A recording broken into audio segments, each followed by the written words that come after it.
Have you ever wondered what lies beneath the skin of a saint?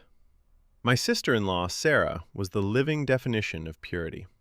For 15 years, she was the anchor of our family and the lead soprano in the church choir.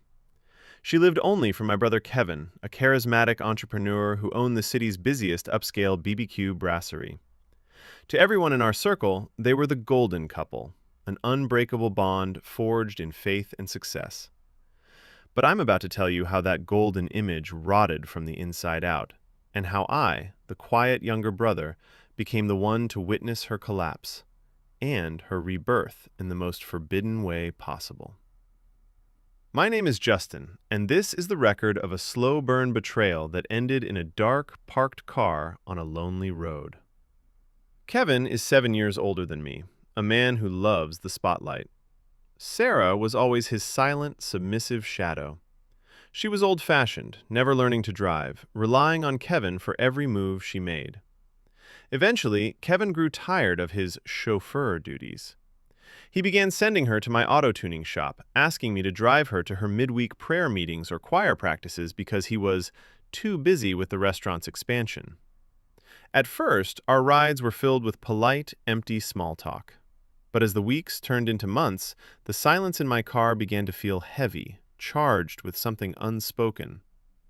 The first crack in the mask appeared after a rainy Tuesday service. Sarah sat in the passenger seat, her choir robe still on, looking out at the gray sky with a hollow gaze. "Life is a futile cycle, Justin," she whispered. I didn't ask why. I already knew.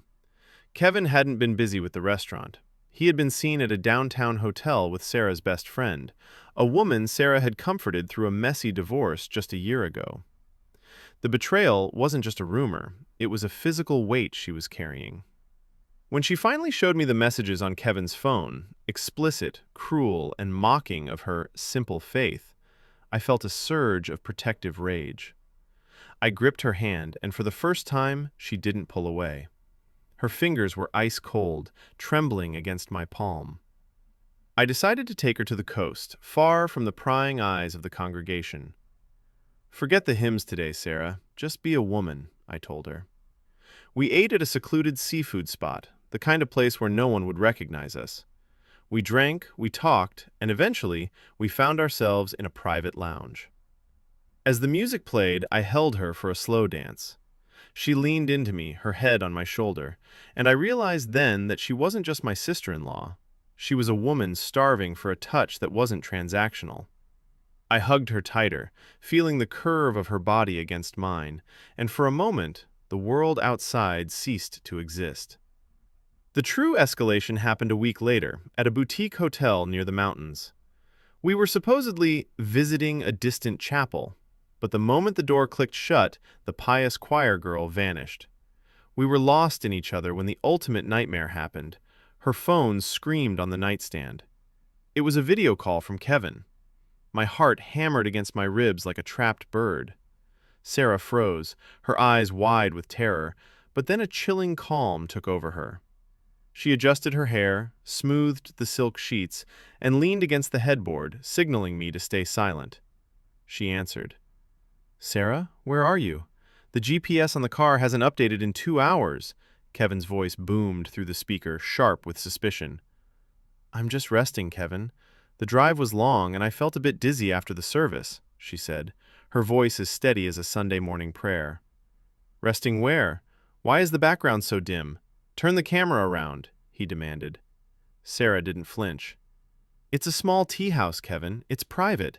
Do you not trust me? Or are you projecting your own guilt onto me?" The silence on the other end was deafening. Kevin huffed. "Just don't be late for the restaurant closing. We have guests." As soon as the call ended, Sarah didn't cry. She looked at me with a dark, triumphant fire in her eyes. "He thinks he can control the saint he created," she whispered. "He has no idea who I really am." The tension culminated during a group hiking trip with Kevin, my wife, and another couple. Sarah and I stayed at the back of the line, letting the others fade into the fog of the forest trail. As soon as we were alone, she led me deep into the thicket, away from the path.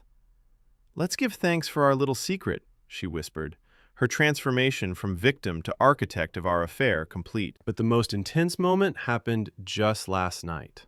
I was dropping her off after a late choir rehearsal. The air in the car was thick, electric, and suffocating. As I drove, her hand found mine on the gear shift. Then it moved higher. The touch was bold, desperate, and filled with years of repressed desire. "Justin, I can't wait until next weekend," she murmured, her voice a low vibration. I felt my focus on the road slipping. My hands were shaking and my breath was coming in ragged gasps. I knew I couldn't keep driving. I took a sharp turn onto a dark, unlit service road behind a closed warehouse, miles from anyone. I killed the engine and the lights. The silence of the night was immediately replaced by the sound of our breathing.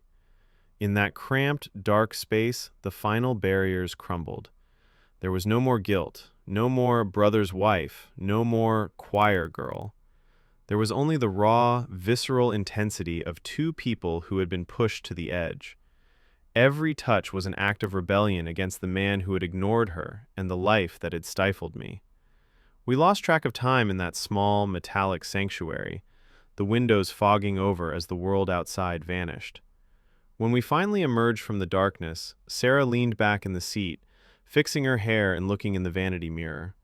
She looked radiant, a woman who had finally claimed something for herself. As I drove her the last few miles to her home, we didn't speak.